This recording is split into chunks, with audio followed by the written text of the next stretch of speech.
बिस्मिल्लाहिर्रहमानिर्रहीम। फिजिक्स के पेपर के हवाले से बात कर रहे हैं और ये जो मैं बात कर रहा हूँ ना, ये फर्स्ट ईयर सेकंड ईयर दोनों के स्टूडेंट से बात कर रहा हूँ। फिजिक्स के पेपर की तैयारी कैसे की जाए, ये मिलियन डॉलर क्वेश्चन है जो कि हर बच्चा पूछ रहा होता है। देखो भाई, बड़ी सीधी सी बात है। सबसे पहले हम बात कर रहे हैं किस हवाले से, मैं सेक्शन बी और सेक्शन सी के हवाले से बात कर रहा हूँ। इनके हवाले से, एमसीक्यूज के हवाले से बात नहीं कर रहा। अच्छा, सेक्शन बी के अंदर क्या है हमारे पास? सेक्शन बी के अंदर आपको पता है कि कराची बोर्ड के हिसाब से अगर बात की जाए, तो कराची बोर्ड में सेक्शन बी में 14 क्वेश्चंस आते हैं, जिसमें से आपने 9 करने होते हैं, 5 की चॉइस है। फर्ज कर लेते हैं आपको 100% 14 के 14 क्वेश्चन आते हैं, लेकिन even then you have to attempt only 9 question. ये बात समझ में आ रही है? अब अगर आपको 9 क्वेश्चन अटेम्प्ट करने हैं, इसका मतलब है कोई से 5 क्वेश्चन आपने छोड़ने हैं। ना वो 5 क्वेश्चन कौन से जो आपने छोड़ने हैं, इसको मैं कहता हूँ कंटीजेंसी प्लान। यानी आपको पहले से पता होना चाहिए भाई कि आपने कौन से 5 क्वेश्चन छोड़ने हैं। मेरा मतलब क्या है, आपने पूरी बुक पढ़ी है, इसका मतलब है आपने सारा न्यूमेरिकल की तैयारी की है। बाय द वे चैप्टर 14 है और 14 में से न्यूमेरिकल आने हैं 9। तो इसका मतलब है कुछ चैप्टर हैं जिनमें से न्यूमेरिकल नहीं आने। देखो ना, ये बातें आपको ज़हन में रखनी चाहिए ना। और फिर हर चैप्टर में से 2-2 न्यूमेरिकल वाली कोई चॉइस ही नहीं है हमारे पास। इसका मतलब है कुछ चैप्टर से न्यूमेरिकल नहीं आने और कुछ चैप्टर में से न्यूमेरिकल आने हैं, तो सिर्फ एक ही न्यूमेरिकल आना है।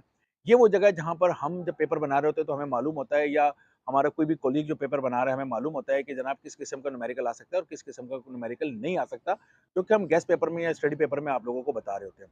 तो कंटीजेंसी प्लान को पहले बना के रखो, मतलब कि क्या छोड़ना है, क्या करना है, कौन से चैप्टर का न्यूमेरिकल है, आप तैयारी तो करोगे, लेकिन अगर इस चैप्टर में फलाना न्यूमेरिकल आ गया और आपको लगा यार ये न्यूमेरिकल मैं सही तरह से अटेम्प्ट नहीं कर पाऊंगा, अगर ये आ गया तो इसकी जगह मैं थ्योरी का क्वेश्चन करूंगा। तो सेक्शन बी की थ्योरी बहुत मुनासिब किस्म की थ्योरी होती है, कोई इतनी ज्यादा मुश्किल थ्योरी, इतनी लंबी थ्योरी नहीं होती।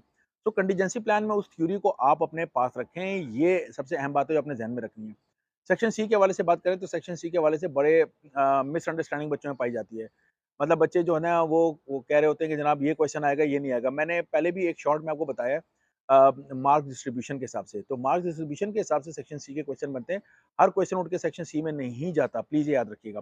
सो हम आपको जब चैप्टर्स में से बताते हैं कि इस चैप्टर में से फलाना क्वेश्चन सेक्शन सी में आ सकता है, फलाना नहीं आ सकता, उसकी बुनियाद वो तमाम नॉलेज होती है जिस नॉलेज की बुनियाद पर हम कर रहे होते हैं। सो प्लीज़ आप न्यूमेरिकल की तैयारी करें, कंटीजेंसी प्लान बनाएँ, कौन सी शॉर्ट डेरिवेशन है जो आपने करनी है, कौन-सी लॉन्ग डेरिवेशन आपने करनी है, किस पे किसको फ़ोकियत देनी है। और आजकल के हिसाब से तो एक बात और भी अपने ज़हन में बिठा लें कि जिस तरह होता था ना कि इस साल ये आएगा, इस साल ये नहीं आएगा। चूँकि मॉर्निंग में इंजीनियरिंग मेडिकल के पेपर हो रहे हैं और इवनिंग के अंदर कंप्यूटर साइंस के पेपर हो रहे हैं। तो इसका मतलब है कि सबके लिए सब कुछ इम्पोर्टेंट है। जो इंजीनियरिंग में आ जाएगा वो फिर कंप्यूटर में नहीं आएगा या 50% आएगा। ये भी एक बात है, मैं आपको बता रहा हूँ। तो आप इस लिहाज से पेपर की तैयारी करनी होती है। आपको ये देखना होता है कि कौन से टॉपिक सेक्शन सी के हैं जो गेस्ट पेपर में या स्टडी पेपर में बताएँ, बराए मेहरबानी उनकी तैयारी करें। और सेक्शन बी के हवाले से कंटीजेंसी प्लान को रेडी करके रखें। ओके, नेक्स्ट अगली वीडियो में बताऊँगा।